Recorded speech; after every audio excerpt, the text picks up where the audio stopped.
नमस्कार बच्चों, आइए आज हम लोग अपना अगला टॉपिक पढ़ते हैं, पाचन तंत्र का अगला पार्ट, और यह लास्ट पार्ट होगा। हम लोगों ने पढ़ लिया था कि सबसे पहले भोजन का पाचन कहाँ से शुरू होता है? मुंह से। भोजन का पाचन कहाँ शुरू होता है? मुंह से। मुंह में कितनी लार ग्रंथि पाई जाती है? 3 लार ग्रंथि। कौन कौन सी? Parotid, sublingual, submandibular. मनुष्य की अगर पूछा जाएगा सबसे बड़ी लार ग्रंथि, सांप में जहर की थैली का काम करने वाली पैरोटिड। तो कम से कम कितना लीटर लार का स्राव होता है दिन भर में? 1.5 लीटर। मुख के बाद यहाँ पे ग्रसनी के पास कितना छिद्र होता है? 2 छिद्र। एक छिद्र किस में जाता है? निगल द्वार, और एक कंठ द्वार। कंठ द्वार के ऊपर एक पट्टी होती है, इसे एपिग्लोटिस बोलते हैं। उसके बाद ग्रसनी के निगल द्वार के बाद भोजन जाता है कहाँ? ग्रास नली। ग्रास नली में क्रमानुकुंचन होता है। क्रमानुकुंचन मतलब भोजन का कहीं सिकुड़न होता है, कहीं फैलाव।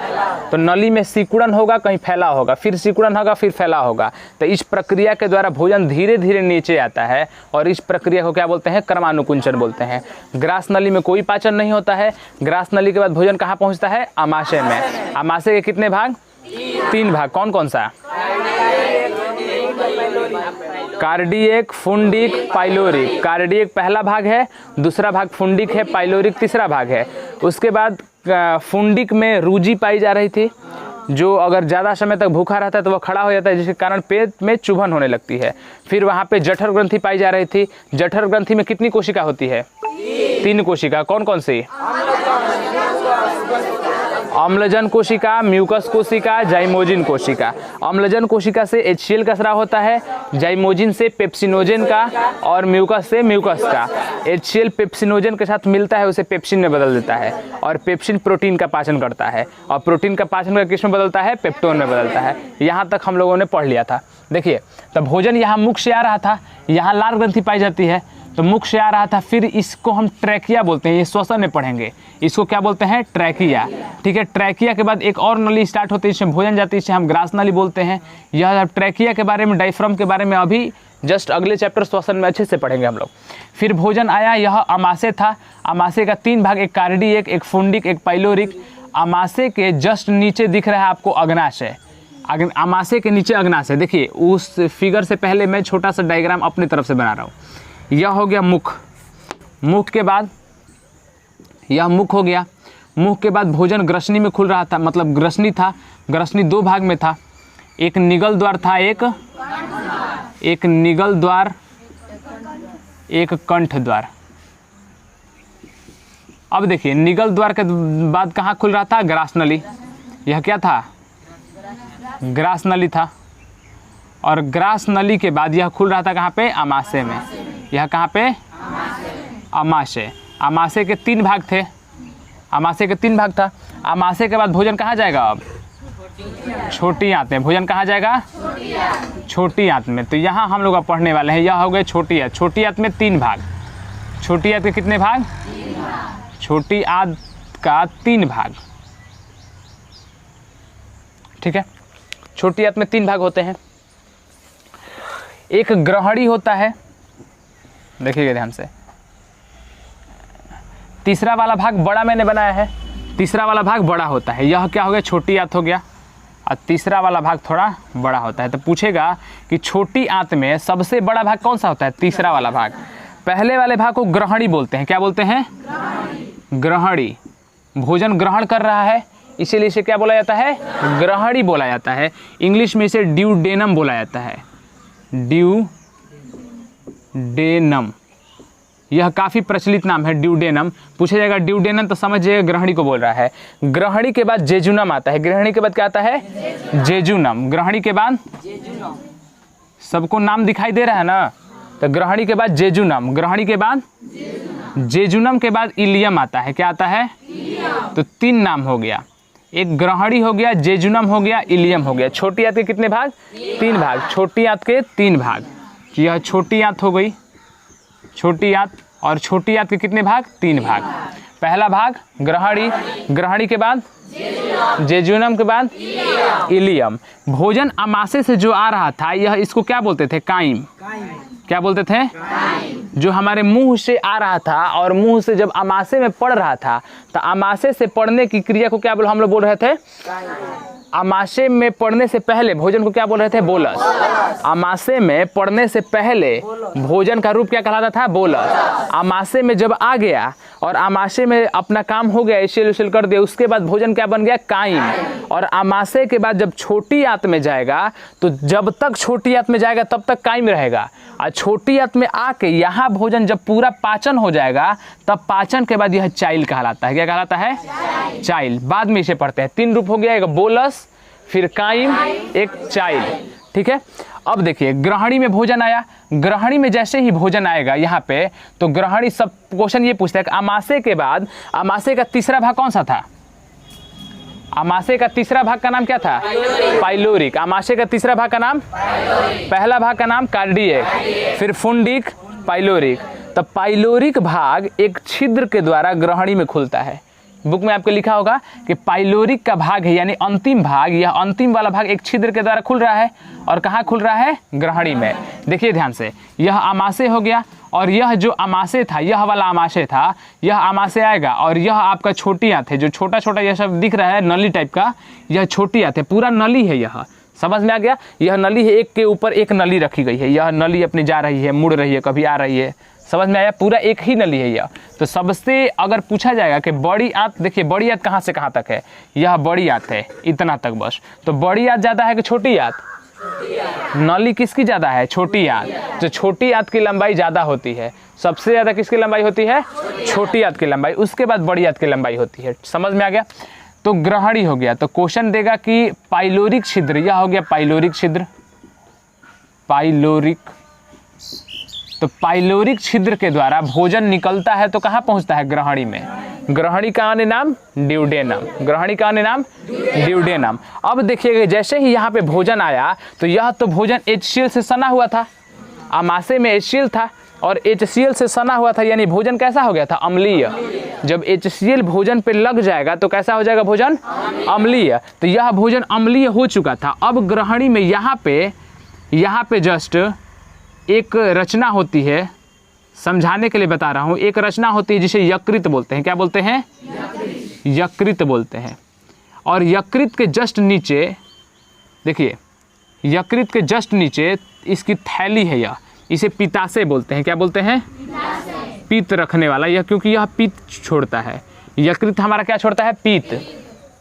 तो क्वेश्चन पूछेगा कि पित्त का स्राव कहाँ से होता है? यकृत से।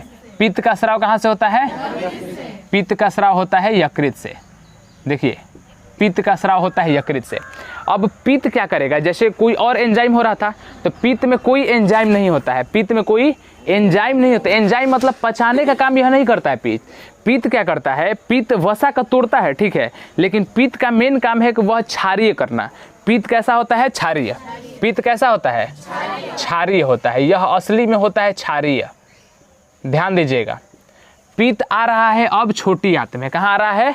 छोटी आंत में। पित्त आ रहा है छोटी आंत में। यहाँ देखिएगा ध्यान से, यहाँ पे यह यकृत है, आमाशय के जस्ट ऊपर यकृत है। मैंने वही बनाया कि आमाशय के पास में ही यकृत बनाया। देखिए यह आमाशय था ना, यह आमाशय के जस्ट पास में यह क्या है? यकृत है। और यकृत के नीचे जस्ट है पित्त की थैली। यानी यहाँ यकृत क्या करता है? पित्त छोड़ता है और पित्त जाके उसी थैली में इकट्ठा होता है। तो पूछेगा पित्त कहाँ से निकलता है? यकृत से। पित्त कहाँ से निकलता है? पूरा बैच का आवाज आना चाहिए। पित्त कहाँ से निकलता है? यकृत से। और पित्त जाके कहाँ पे इकट्ठा रहता है? पित्ताशय में। पित्त का आशय मतलब घर, तो पित्त जहाँ रहता है उसे क्या बोलते हैं? पित्ताशय। तो यकृत पित्त कहाँ रहता है? पित्ताशय में। पित्ताशय यकृत के जस्ट नीचे होता है, एक थैली होती है। बात समझ में आ गया? यहाँ पे तो पित्त यहाँ से निकला। अब पित्त का रंग पूछेगा कैसा होता है? तो पित्त का रंग हरा होता है। पित्त का रंग कैसा होता है? पित्त का रंग कैसा होता है? हरा। पित्त का रंग हरा होता है। समझ जाइएगा, पित्त का रंग कैसा होता है? हरा। आपके बुक में सब लिखा हुआ है, आप जब बुक पढ़िएगा सब लिखा हुआ है इसमें। पित्त एक क्षारीय द्रव है। क्षारीय द्रव मतलब अम्ल को नष्ट करेगा तब। तो क्षारीय द्रव है, यह हरा रंग का होता है, एक गाढ़ा द्रव है। तो यह क्या करेगा? जैसे ही भोजन अम्लीय आ रहा था, तो छोटी आंत का एक रूप होता है। छोटी आंत बोलता है कि इसे अम्लीय भोजन चाहिए ही नहीं। छोटी आंत को अम्लीय भोजन नहीं चाहिए, यानी कि अम्लीय को हटाने वाला कोई कारक चाहिए। तो अम्लीय को हटाता तब कौन है? पित्त। पित्त क्या करता है, पित्त आता है और भोजन, समझ जाइए कि मान लीजिए भोजन आया और भोजन पहले से अम्ल था और जिस घर में आ रहा है उस घर में डायरेक्ट बोला जा रहा है कि अगर अम्ल वाला भोजन आएगा तो इस घर में नहीं आएगा। यानी कि जैसे ही भोजन आएगा तो सबसे पहले इसे क्षारीय किया जाएगा। तो क्षारीय करने का काम कौन करेगा, पित्त। क्षारीय करने का काम कौन करेगा, पित्त। तो पित्त का काम समझ में आया। पित्त क्या करता है कि अम्लीय भोजन जो पाइलोरिक छिद्र से ग्रहणी में आता है, पाइलोरिक छिद्र से कहाँ आता है, छोटी आंत के पहला भाग ग्रहणी में आता है, तो वह क्या करता है कि भोजन को क्षारीय कर देता है। अब क्षारीय कर देगा और दो काम है, पित्त का दो काम यहाँ पे हम लिख दे रहे हैं। पित्त का दो काम, एक भोजन को क्षारीय करना, भोजन को क्या करना, क्षारीय करना। क्यों क्षारीय करना, क्योंकि पहले भोजन अम्लीय हो चुका था आमाशय में, क्षारीय करना। और दूसरा काम है वसा को तोड़ना, वसा को तोड़ना। यानी कि अगर वसा बड़ा टुकड़ा है, वसा का बड़ा बड़ा टुकड़ा है तो इसे तोड़ के छोटा छोटा टुकड़ा विभक्त कर देगा। तो वसा को तोड़ने वाला काम कौन करता है, पित्त। पित्त के बारे में इतना जानना है। और पित्त हरा रंग का होता है। कैसा रंग का होता है, हरा रंग का, क्षारीय होता है पित्त। पित्त क्या होता है, क्षारीय। तो पित्त हरा रंग का क्षारीय होता है। पित्त भोजन को क्या करता है, क्षारीय बना देता है और वसा को तोड़ देता है। वसा को क्या करता है, तोड़ देता है। वसा जिसको फैट बोलते हैं हम लोग, ठीक है। अब पित्त का काम यहाँ समाप्त होता है। अब आता है अग्नाशय रस। यहाँ पे अग्नाशय रस होता है, ध्यान दीजिएगा, यह काइम हम मिटा रहे हैं। आमाशय के जस्ट नीचे अग्नाशय होता है। क्या होता है, अग्नाशय। आमाशय के जस्ट नीचे क्या होता है, अग्नाशय। यानी कि आमाशय और अग्नाशय को हल्का घेरे रहेगा। यह अग्नाशय को देखिए हल्का घेरे हुए है, तो अग्नाशय जो है छोटी आंत के पहला भाग ग्रहणी को थोड़ा सा घेरे रहता है। समझ में आ गया, इसे हम लोग बोलते हैं अग्नाशय। अग्नाशय यानी कि आपको समझ में आ गया एक बात। यहाँ देखिएगा, आमाशय के पास एक अग्नाशय बनाया गया है। अग्नाशय को पेनक्रियाज बोला जाता है। क्या बोला जाता है इंग्लिश में, पेनक्रियाज। तो अभी तक बस 3 संरचना पाई गई। आमाशय तक भोजन आ गया था। आमाशय के बाद हम लोग पढ़ रहे हैं, आमाशय को साइड कर रहे हैं। आमाशय के बाद भोजन आया पाइलोरिक छिद्र से, और पाइलोरिक छिद्र से कहाँ आया, ग्रहणी में। ग्रहणी में जैसे आया तो सबसे पहले क्या होगा, उसे क्षारीय बनाया जाएगा। कौन बनाएगा, पित्त। पित्त उसे क्षारीय बना देगा। क्षारीय बनाने के बाद अब पित्त का काम खत्म हो गया, पित्त साइड हट जाएगा। अब उसको क्षारीय, जब क्षारीय हो गया यानी कि अब अम्ल और क्षार मिलकर उदासीन हो गया वह, अब उस पर क्रिया कौन करेगा, जो भी एंजाइम है वह क्रिया करेगा। तो यहाँ छोटी आंत में 3 प्रकार के एंजाइम पाए जाते हैं, 3 प्रकार के ग्रंथि से, मतलब 3 प्रकार का फैक्ट्री लगा हुआ है। एक पित्त से आता है तो पित्त अपना काम कर दिया। अब और 2 बच गया, एक अग्नाशय से आता है, एक छोटी आंत के अंदर खुद होता है। आंत के अंदर जैसे आमाशय के अंदर खुद हो रहा था वैसे आंत के अंदर खुद होता है। तो खुद बताइएगा कि आंत के अंदर अगर खुद ग्रंथि होगा तो इस ग्रंथि को क्या बोलेंगे, आंत ग्रंथि। क्या बोलेंगे, आंत ग्रंथि बोला जाएगा। और आंत ग्रंथि से रस निकलेगा तो आंत रस। आंत ग्रंथि से अगर रस निकले तो क्या बोला जाएगा, आंत रस। एक अग्नाशय रस हो गया, देखिए 3 प्रकार का, एक हो गया पित्त, एक हो गया अग्नाशय रस, अग्नाशय, अग्न्याशय आधा न होता है, अग्न्याशय। ध्यान मत दीजिएगा, थोड़ा अगर गलत हो जाएगा तो अग्न्याशय रस। हिंदी अपना सुधार लीजिएगा, बुक में देख लीजिएगा अग्न्याशय कैसे लिखा हुआ है। तो अग्न्याशय रस, अग्न्याशय, ठीक है, अग्न्याशय रस। तो अग्न्याशय रस कहाँ से निकलेगा, अग्नाशय ग्रंथि से। कहाँ से निकलेगा, अग्नाशय ग्रंथि से। तो एक पित्त ग्रंथि से पित्त निकला, मतलब यकृत से पित्त निकला। अग्नाशय ग्रंथि से अग्नाशय रस निकलेगा। और आंत ग्रंथि, आंत के अंदर खुद अपना ग्रंथि है। तो 3 काम किया, तीनों समझ में आया।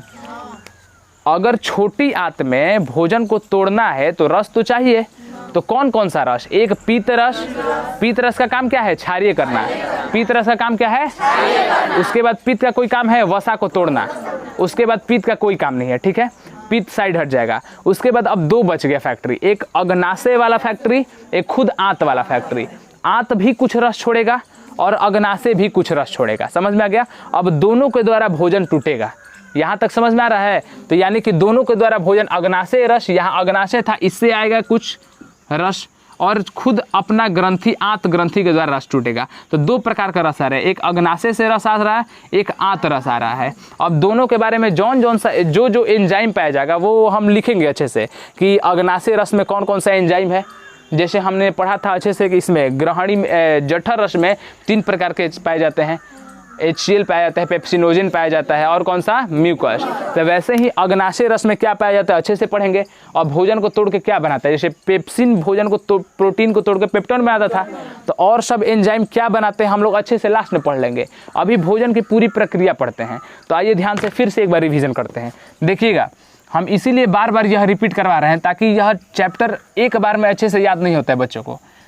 तो ध्यान से देखिएगा, अगर एक बार यह चैप्टर खत्म हो जाएगा तो फिर अगला चैप्टर 1 दिन में खत्म हो जाएगा। कितना भी डिटेल से पढ़ेंगे। सबसे पहले क्या था, मुख था। सबसे पहले क्या था, मुख के बाद ग्रसनी, मुख के बाद ग्रसनी कितना भाग में है, कौन कौन सा, निगल द्वार, कंठ द्वार। फिर आगे आया ग्रास नली में निगल द्वार से, ग्रास नली से भोजन कहाँ आया, आमाशय। ग्रास नली से भोजन कहाँ आया, आमाशय में। आमाशय का पहला भाग का नाम क्या है, दूसरे भाग का नाम, तीसरे भाग का नाम, 3 भाग था, कार्डियक, फुंडिक, पाइलोरिक। अब उसके बाद पाइलोरिक लास्ट था, तो पाइलोरिक से भोजन निकलेगा कहाँ जाएगा, छोटी आंत में। छोटी आंत में जाएगा तब आमाशय तक साइड करते हैं। अब छोटी आंत में आ गया, तो छोटी आंत में जैसे ही भोजन आएगा तो भोजन पहले अम्लीय आएगा कि क्षारीय, भोजन अम्लीय आएगा। अब अम्लियों को क्षारीय कौन बनाएगा, पीत। पीत कहाँ से निकलेगा, यकृत से। पीत कहाँ से निकलेगा, यकृत कहाँ होता है हमारे, देखिए यकृत कहाँ है, यहाँ पे यकृत कहाँ लिखा हुआ है हमारे, कहाँ तरफ है, दायां साइड। यह कौन सा हाथ है, दायां साइड। तो दायां साइड उदर गुहा के दायां साइड यकृत होता है। कहाँ होता है, उदर गुहा के दायां साइड। उदर गुहा के दायां साइड यह होता है यकृत। तो यकृत के नीचे पीत की थैली होती है, वह आती है पीत वहां से, और पीत आके उसे क्या करता है, क्षारीय कर देगा। क्षारीय कर देगा क्यों, क्योंकि तब जाके अग्नाशय रस उस पर काम करेगा, नहीं तो अग्नाशय रस काम नहीं करेगा। अग्नाशय रस आएगा, भोजन को तोड़ेगा। फिर आंत से रस आएगा, वह भी भोजन को तोड़ेगा। कोई दिक्कत यहाँ तक। अब देखिए आगे क्या होता है, कौन कौन सा एंजाइम पाया जाएगा वह अच्छे से हम लोग पढ़ेंगे। इसके बाद क्या होता है कि भोजन, मान लीजिए कि भोजन टूट गया, मान लीजिए भोजन टूट गया, पूरा एंजाइम अपना काम कर दिया, तब भोजन ग्रहणी के द्वारा कहाँ आएगा, छोटी आंत था यह। छोटी आंत का पहला भाग कौन सा था, ग्रहणी। दूसरा भाग जेजुनम। दूसरा भाग सभी बच्चे बोलते रहेंगे। उसके बाद इलियम। उसके बाद पहला भाग, दूसरा भाग, तीसरा भाग ग्रहणी, जेजुनम, इलियम। यह छोटी आंत का भाग है, ये छोटी आंत पढ़ रहे हैं। ग्रहणी के बाद भोजन कहाँ आएगा, अब जेजुनम में। जेजुनम के बाद कहाँ आएगा, इलियम में। सबसे बड़ा भाग इलियम, सबसे बड़ा भाग इलियम। बात समझ में आ गया। यहाँ तक भोजन आएगा। यहाँ के बाद देखिएगा ध्यान से, आमाशय के पास भोजन आया, यह नली के द्वारा लगा हुआ है, ये छोटा नली में, और नली के द्वारा पीछे से, क्योंकि यह 3D डायग्राम बनाया हुआ है ताकि आपको समझ में आए। यहाँ से पीछे पीछे नली आ रहा है और नली आके इसमें जुड़ा हुआ है। नली जुड़ के लास्ट में आएगा और देखिएगा यह नली इसमें जुड़ा हुआ है, बड़ी आंत में जुड़ा हुआ है। और बड़ी आंत, तब जो छोटी आंत के बाद बड़ी आंत में जाएगा और बड़ी आंत के बाद भोजन बाहर निकलता है। बात समझ में आ गया। तो छोटी आंत में भोजन आएगा। इसके बाद देखते हैं क्या होगा। अब तीनों रस काम कर दिया, तीनों रस काम कर दिए तो काइम जो है यहाँ पे जल का अवशोषण भी होता है। पुनः क्या होता है कि इलियम में एक जगह होती है विलाई। क्या होती है, विलाई। ठीक है, इस जगह का नाम है विलाई। वहाँ पे क्या होता है कि छोटे छोटे रोम पाए जाते हैं। क्या पाए जाते हैं, रोम पाए जाते हैं। यहाँ पे समझिए कि सीधा सीधा टाइप का पाया जाएगा, ताकि क्या होगा, चारों ओर विलाई पाया जाएगा। अब यह क्या करेगा कि भोजन में जो चीज़ अवशोषित हो गया है, मतलब जो चीज़ का काम है, पच गया है, पूरी तरफ से पच गया है, तो उसको क्या करेगा, अवशोषित करेगा। जो काम वाला चीज़ है उसे क्या करेगा, अवशोषित करेगा। अवशोषित करके इसके द्वारा रक्त में मिला देगा। कहाँ मिला देगा, रक्त में। तो विलाई का काम क्या है, पचे हुए भोजन का, अपचा भोजन नहीं, जो पच गया है, जिसका काम है अब, तो पचे हुए भोजन का अवशोषित करेगा। अब अवशोषित करके पुनः रक्त के द्वारा पूरा शरीर में फैला देगा। तो पूरा पचा हुआ भोजन पूरा खून में चला गया। अब बच गया अपचा भोजन। कहाँ बच गया, अपचा। अपचा भोजन चला जाएगा बड़ी आंत में। अपचा भोजन किस में चला जाएगा, बड़ी आंत में। बड़ी आंत में अपचा भोजन चला जाएगा। ठीक है, अपचा भोजन चला जाएगा, अपचा भोजन। तो क्वेश्चन पूछा जाएगा कि छोटी आंत में पचे भोजन का अवशोषण कौन करता है? विलाई। कौन करता है? विलाई। किसके द्वारा इसे दीर्घ रोम भी बोला जाता है? दीर्घ रोम भी कहीं लिखा रहता है, दीर्घ रोम यानी कि रोम जैसा बाल जैसा रचना होता है, वहाँ से अवशोषित होता है, पूरा खून में चला जाता है। पचे भोजन को पूरा खून में मिलाने का या रक्त में मिलाने का, रक्त को रुधिर भी बोलते हैं, तो रुधिर में मिलाने का काम कौन करता है? दीर्घ रोम या विलाई। बात समझ में आ गया? विलाई कहाँ रहता है? छोटी आंत में। छोटी आंत के किस में? इलियम में। छोटी आंत के किस में? इलियम में। इसके बाद भोजन कहाँ जाएगा? बड़ी आंत में। बड़ी आंत के दो भाग, एक कोलन एक रेक्टम। एक कोलन एक रेक्टम। एक कोलन एक रेक्टम। बड़ी आंत के कितने भाग? दो भाग। एक कोलन एक क्या होता है? रेक्टम। अच्छे से अभी हमने बताया अभी कि अभी छोटी आंत के बारे में पूरी जो भी एंजाइम था उसको एक साइड में लिख के अच्छे से समझा देंगे, लेकिन पूरा प्रक्रिया आपको समझ में आना चाहिए कि भोजन आमाशय में आया, आमाशय के बाद अपना काम किया, जो भी प्रोटीन पचा उचा, फिर उसके बाद अम्लीय भोजन कहाँ आया? छोटी आंत में। छोटी आंत के किस में? ग्रहणी में। ग्रहणी में आएगा तो पित्त उसे क्षारीय कर देगा, फिर अग्नाशय रस आएगा और उसे तोड़ेगा, फिर आंत रस आके उसे तोड़ेगा, फिर भोजन पच गया। पचने के बाद इलियम के विलाई से पचा भोजन अवशोषित होगा और पुनः चला जाएगा पूरा खून में, और अपचा भोजन चला जाएगा कहाँ पे? बड़ी आंत में। अपचा भोजन कहाँ जाएगा? बड़ी आंत में। बड़ी आंत में जाएगा तो सबसे पहले कहाँ जाएगा? कोलन में, उसके बाद रेक्टम में। कोलन क्या है? देखिए यह सब जो भी आपको दिख रहा है, यह वाला, यह पूरा दिख रहा है संरचना, यह वाला, इसे कोलन बोला जाता है। कोलन आएगा, देखिए कोलन आके यह रेक्टम है। यह क्या है? रेक्टम है। जैसे कोई भी अपशिष्ट पदार्थ को रखने के लिए जगह होता है, तो वैसे ही अपशिष्ट पदार्थ को रखने के लिए यह जगह है, यह रेक्टम आ गया। उसके बाद जगह समय समय पर जो भी अपशिष्ट पदार्थ है शरीर से बाहर निकाल दिया जाता है, तो रेक्टम में अपशिष्ट पदार्थ आके इकट्ठा रहता है। कहाँ रहता है? रेक्टम में। कहाँ पे इकट्ठा रहता है? रेक्टम में। यह रेक्टम में इकट्ठा रहता है। यह कोलन हो गया। कोलन देखिए, एक कोलन, दो कोलन, तीन कोलन। तो कोलन कितने प्रकार के? तीन प्रकार के कोलन हो गया। एक ऊपर की ओर जा रहा है ना, तो ऊपरी गामी कोलन। क्या बोला जाएगा? ऊपर की ओर जा रहा है तो ऊपरी गामी। ठीक है। यह क्षैतिज दिशा में तो इसे अधोगामी बोलेंगे। क्या बोलेंगे? ऊपरी गामी, अधोगामी, और उसके बाद अनुप्रस्थ कोलन। क्या बोला जाएगा? अनुप्रस्थ कोलन। अनुप्रस्थ कोलन। ऊपरी गामी यह हो गया, अधोगामी हो गया, यह क्या हो गया? अनुप्रस्थ कोलन। अनुप्रस्थ कोलन आके लास्ट में रेक्टम में खुल जाता है। तो यानी कि कोलन लास्ट में कहाँ खुल जाता है? रेक्टम में। कोलन के तीन भाग, एक ऊपरी गामी था, ऊपर की ओर जा रहा था, ऊपरी गामी मतलब ऊपर जा रहा है, अधोगामी मतलब ऐसे है, और उसके बाद अनुप्रस्थ कोलन नीचे। समझ में आ गया? तो एक ऊपरी गामी, अधोगामी, अनुप्रस्थ कोलन। बार बार बोलिएगा तभी याद होगा। ऊपरी गामी, अधोगामी, अनुप्रस्थ। पहला ऊपरी गामी, अधोगामी। दूसरा क्या था? अधोगामी। दूसरा क्या था? अधोगामी। दूसरा और तीसरा अनुप्रस्थ। तीसरा अनुप्रस्थ कोलन। तो कोलन तीन प्रकार के।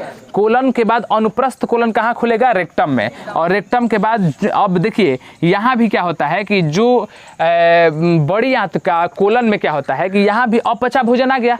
जब अपचा भोजन आ गया, आपने श्रीफल का बेल जिसे हिंदी में बोला जाता है रस देखा होगा। घर पे लोग क्या करता है कि पूरा उसका रस निकाला जाता है, और जो बीज बच जाता है पुनः पानी वानी डाल के दोबारा उसे निकाला जाता है। आपने देखा होगा दोबारा उसमें से रस निकाला जाता है। यानी कि कुछ लोग क्या करता है कि जो अपचा भोजन है, यानी कि अब खराब हो गया है, उसमें से भी जल को अवशोषित पुनः करता है। उसमें से भी थोड़ा सा जल बचा होगा, उसमें अवशोषित किया जाता है। तो पुनः जल का अवशोषित कहाँ होता है? बड़ी आंत में। पुनः जल का अवशोषण कहाँ होता है? तो यानी कि पूरा पच गया है भोजन, चला गया खून में, अपचा भोजन आया, और अपचा भोजन में से भी क्या होता है? उसमें से भी पानी को चूसा जाता है, जल का अवशोषण होता है, और पुनः जल कहाँ जाता है? फिर से अब पूरा खून में। और अपचा भोजन अब जो बच गया अब पूरा कहाँ चला जाता है? रेक्टम में। तो पूछा जाएगा कि जल का अवशोषण कहाँ होता है? बड़ी आंत में। जल का अवशोषण कहाँ होता है? भोजन का पूर्ण पाचन कहाँ होता है? छोटी आंत में। भोजन का पूर्ण पाचन अग्नाशय रस को पूर्ण पाचक रस भी कहा जाता है। अग्नाशय रस को मतलब अग्नाशय से जो रस आता है उसे पूर्ण पाचक रस क्यों कहा जाता है? क्योंकि यह कार्बोहाइड्रेट को भी पचाता है, प्रोटीन को भी पचाता है, वसा को भी, यानी कि पूरा पोषक तत्व को पचाने के लिए अकेले काफ़ी है अग्नाशय रस। बात समझ में आ गया? इसीलिए अग्नाशय से जो रस आता है, अग्नाशय रस मैंने लिखा है, अग्नाशय ग्रंथि से अग्नाशय रस आता होगा, इसे पूर्ण पाचक रस कहा जाता है। क्या कहा जाता है? अग्नाशय रस को पूर्ण पाचक रस, पूर्ण पाचक रस यानी पूरा तरह से पचाने वाला रस है। बात समझ में आ गया ना? तो क्वेश्चन पूछेगा किस रस को पूर्ण पाचक रस कहा जाता है? अग्नाशय रस को। समझ में आ गया क्यों कहा जाता है? क्योंकि यह भोजन के सभी भागों को पचाने के लिए अकेले काफी है। समझ में आ गया? पित्त का काम क्या है? वसा को तोड़ना, भोजन को क्षारीय बनाना। पित्त क्या है? क्षारीय है और कैसा रंग का होता है? हरा रंग का। यहाँ तक समझ में आया? अब यहाँ तक अगर समझ में आया तो फिर इसके द्वारा हम लोग अब देखते हैं जो भी रस है उसको हम लोग देखेंगे। हाँ, एक और देखिए, छोटी आंत और बड़ी आंत कि जहाँ जुड़ाव होता है इस जुड़ाव को सीकम बोला जाता है। क्या बोला जाता है? मान लीजिए यह छोटी आंत है सब और आके बड़ी आंत में कहीं जुड़ती होगी, तो बड़ी आंत और छोटी आंत जहाँ जुड़ता है उस जगह को क्या बोलते हैं? सीकम। उस जगह को क्या बोला जाता है? सीकम। और सीकम से बाहर एक अंगुली जैसी रचना लटकी रहती है। देखिए यह जुड़ गया, इसे हम लोग ने बोला सीकम। क्या बोला? यह जहाँ जुड़ा इसे बोला सीकम। आपके बुक में लिखा हुआ है, टेंशन मत लीजिए, कि बड़ी आंत और छोटी आंत के मिलन बिंदु को हम लोग सीकम बोलते हैं। सीकम से एक अंगुली जैसी रचना लटकती रहती है। सीकम से एक अंगुली जैसी रचना लटकती रहती है, इसे अपेंडिक्स बोला जाता है। इसे क्या बोला जाता है? आपने बहुत लोगों को सुना होगा अपेंडिक्स का ऑपरेशन हो रहा है। तो अपेंडिक्स हम लोग में अवशेषी अंग है। अवशेषी कहने का मतलब है कोई ज़रूरत नहीं है अपेंडिक्स का, और अगर अपेंडिक्स को निकाल दिया जाए तो शरीर में कोई भी दिक्कत नहीं होगा। अपेंडिक्स क्यों होता था? अपेंडिक्स पहले जब हम लोग पूर्णतः घास फूस या आदि मानव थे तो यह पचाने उचाने के काम में आता था। अब इसका काम समाप्त हो चुका है। तो अपेंडिक्स अभी भी जानवरों में ज़रूरत होता है, लेकिन हम लोग में ज़रूरत इसका नहीं होता है। तो पूछा जाएगा कि अवशेषी अंग का नाम बताइए, तो कौन सा है? अवशेषी अंग मतलब बचा हुआ अंग जिसका कोई ज़रूरत नहीं है। तो अवशेषी अंग कौन सा है? अपेंडिक्स। अपेंडिक्स कहाँ रहता है? छोटी आंत और बड़ी आंत के मिलन बिंदु जिसे सीकम कहा जाता है। सीकम पे एक अंगुली जैसी रचना होती है, उस अंगुली जैसी रचना को क्या बोलते हैं? अपेंडिक्स। अगर इसे जब यह हद से ज़्यादा बढ़ जाता है या दर्द पैदा करता है तो उसे काट करके निकाल दिया जाता है। समझ में आ गया? अपेंडिक्स में भी मैंने पढ़ा दिया। अब बच गया बस आपका हाँ, यहाँ पे देखिएगा एक और चीज़ बचा हुआ है। यहाँ पहले उतारिए, लिखिए पहले, फिर आगे पढ़ेंगे। देखिए ध्यान से, अब क्या होता है कि ग्रहणी में एक नली खुलती है। ग्रहणी में नली खुलती है। अगर ग्रहणी में नली नहीं खुलेगी तो यकृत का रस और अग्नाशय का रस कैसे आएगा? तो यकृत से जो रस आता है एक नली के द्वारा आता होगा, तो एक नली पीछे पीछे आ रहा है, ठीक है? यहाँ से मान लीजिए निकल रहा है नली, दिख रहा है, यहाँ से नली आ रहा था और ये यहाँ से निकल रहा है, ठीक है? यह एक नली हो गया और एक अग्नाशय से नली हो गया। बात समझ में आ गया? एक अग्नाशय से नली आ रहा था, एक कहाँ से आ रहा था?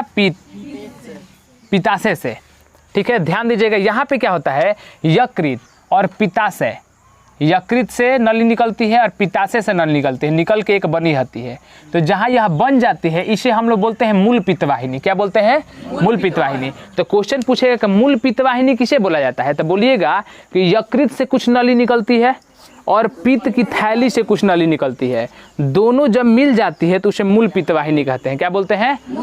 मूल पित्तवाहिनी। तो इसे हमने बोला मूल पित्तवाहिनी।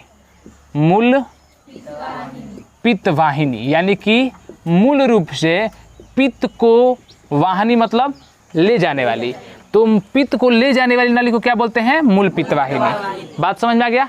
मूल पित्तवाहिनी यकृत की नली और पित्ताशय की नली मिल करके मूल पित्तवाहिनी बनाती है। बात समझ में आ गया? तो मूल पित्तवाहिनी मतलब 3 हो गए, 2 मिल के हो गया। अब यह मूल पित्तवाहिनी आ रही थी, यहाँ ब्लू से बना दे रहे हैं, यह क्या आ रही थी? मूल पित्तवाहिनी। और अग्नाशय को हम लोग बोलते हैं अग्नाशयी वाहिनी। मूल पित्तवाहिनी और अग्नाशयी वाहिनी, क्या बोलेंगे? अग्नाशयी, अग्नाशयी। अग्नाशय से निकल रहा है तो अग्नाशय वाला वाहिनी होगा, अग्नाशयी वाहिनी। बात समझ में आ गया? तो अग्नाशयी वाहिनी और मूल पित्तवाहिनी। देखिए ध्यान से, यह अग्नाशयी वाहिनी थी, यह कौन सा वाहिनी था? यह अग्नाशयी वाहिनी है क्योंकि अग्नाशय से निकल रहा है, और यह कौन सा था? मूल पित्तवाहिनी। तो अग्नाशयी वाहिनी और मूल पित्तवाहिनी मिलता है और मिल करके ग्रहणी में जाके खुलता है। समझ में आ गया? मिलकर कहाँ खुलता है, ग्रहणी में। तो मूल पित्त वाहिनी प्लस अग्नाशयी वाहिनी दोनों जाके कहाँ खुलता है, ग्रहणी में। मूल पित्त वाहिनी क्या लेके आता होगा, पित्त, और अग्नाशयी वाहिनी अग्नाशय रस। अग्नाशय रस आ गया, अग्नाशय रस अभी पढ़ाएंगे। अग्नाशय रस में कौन कौन सा भाग होता है, यह किन किन भोजन को तोड़ता है, ठीक है, इतना बात अच्छे से आप लोग पढ़िएगा। तो ग्रहणी से क्या आया, मतलब ग्रहणी में क्या होता है, एक छिद्र के द्वारा एक नली प्रवेश करती है, इसे मूल पित्त वाहिनी और अग्नाशयी वाहिनी मिल जाती है और मिल करके एक नली बनाती है, और एक नली कहाँ खुलती है, ग्रहणी में। कोई दिक्कत, ग्रहणी का आकार पूछा जाएगा तो बोला जाएगा सी आकार का। ग्रहणी का आकार सी आकार का, आपके बुक में लिखा हुआ है ग्रहणी सी आकार की होती है। अग्नाशय जो होती है यह ग्रहणी को घेरे रहती है। मैंने ऊपर इसलिए बनाया ताकि आपको अच्छे से फिगर से दिखा दे, देखिएगा ध्यान से। अग्नाशय जो है यहाँ पे जो नली रहती है थोड़ी सी निकली होती छोटी आंत, तो छोटी आंत के नली में हल्का सा घेरे रहेगा, ग्रहणी के पहले भाग को थोड़ा सा घेरे रहेगा। समझ में आ गया, ग्रहणी का आकार कैसा होता है, सी आकार का। समझ में आ गया। अब आगे देखिए, यहाँ पे भोजन आ गया था, अग्नाशयी वाहिनी हो गया, पित्त आ गया, एंजाइम आ गया।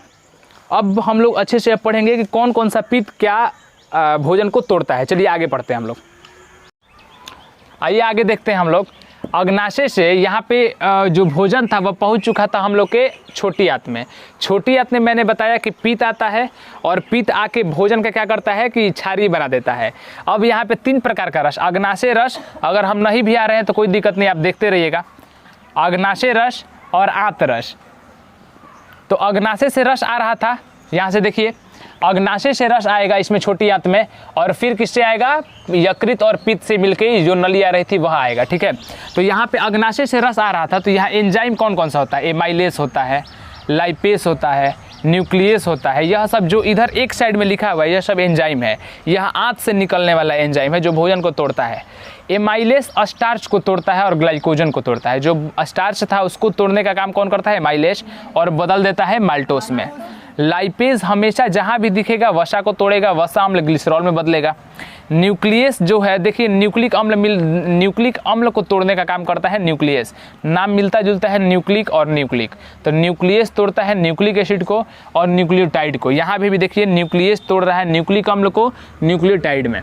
तो ये हो गया अग्नाशय रस। तो पूछेगा कि अग्नाशय में कौन कौन सा enzyme, amylase, lipase, nucleus, amylase, lipase और न्यूक्लियस।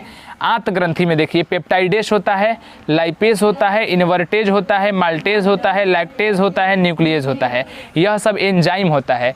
किसको पचाता है, जो अमाशय में पेप्टोन में बदल गया था प्रोटीन, उस पेप्टोन को पेप्टाइडेस फिर से पचा देता है और अमीनो अम्ल में बदल देता है। तो जब प्रोटीन बहुत छोटा टुकड़ा में बदल जाता है तो किस में बदल जाता है, एमिनो अम्ल में।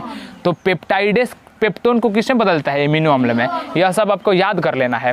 लाइपेज हमेशा जो और वसा बच गया था इसको वसा अम्ल ग्लिसरॉल में बदल देगा। इन्वर्टेज सुक्रोज को बदलेगा, ग्लूकोज को फ्रक्टोज, ग्लूकोज और फ्रक्टोज में बदल देगा। माल्टेस बदलेगा माल्टोज को, देखिए नाम मिलता जुलता है। माल्टोज को कौन बदलेगा, माल्टेज। लैक्टोज को लैक्टेज, तो माल्टोज को माल्टेस बदलेगा ग्लूकोज और ग्लूकोज में। लैक्टोज को लैक्टेस बदलेगा ग्लूकोज और ग्लैक्टोज में। देखिए यहाँ लैक्टोज है, यह लैक्टोज था तो ग्लैक्टोज, मिलता जुलता नाम है ग्लूकोज और ग्लैक्टोज। तो ग्लैक्टोज किस में आएगा, लैक्टोज वाला में। तो ग्लूकोज और ग्लैक्टोज में बदलेगा लैक्टोज को। और न्यूक्लियस न्यूक्लिक एसिड को न्यूक्लियोटाइड में बदलता है। यह हो गया था। और कुछ छूटा हुआ था, यकृत सबसे बड़ी ग्रंथि होती है। जो मानव शरीर की सबसे बड़ी ग्रंथि कौन सी होती है, यकृत होती है। 1.5 kg इसका भार होता है। छोटी आंत की लंबाई 6 मीटर होती है और चौड़ाई 2.5 सेंटीमीटर होती है। पूछा जाएगा छोटी आंत की लंबाई सबसे ज़्यादा किस में होती है, शाकाहारी में। सबसे ज़्यादा किस में होती है, शाकाहारी में। और मांसाहारी में क्यों कम होती है, क्योंकि सेल्यूलोज का पाचन अच्छे से हो पाए इसीलिए शाकाहारी में छोटी आंत की लंबाई ज़्यादा होती है और मांसाहारी में छोटी आंत की लंबाई कम होती है। सभी को इतना चीज़ समझा दिए। ग्लाइकोजन से एक बात समझ में आता है कि है जैसे पेड़ पौधा में भोजन जो है स्टार्च के रूप में संचित रहता है, वैसे ही हमारा भोजन ग्लाइकोजन के रूप में संचित रहता है। किसके रूप में संचित रहता है, ग्लाइकोजन। जैसे भोजन हम लोगों ने किया और ग्लूकोज बच गया तो ग्लूकोज बच के उसे इकट्ठा कर दिया जाता है और यह ग्लाइकोजन के रूप में बचता है। तो पूछा जाएगा कि हम लोग में भोजन किस रूप में संग्रह रहता है, ग्लाइकोजन के रूप में। ठीक है। तो ग्लाइकोजन हो गया। इस प्रकार आपका वीडियो कंप्लीट होता है। फिर अगले पार्ट में हम लोग मिलते हैं और कल अगले पार्ट यानी कि श्वसन में हम लोग अच्छे से मिलेंगे। इस प्रकार डिटेल से आप लोग को वीडियो मिलता रहेगा। चलिए, धन्यवाद।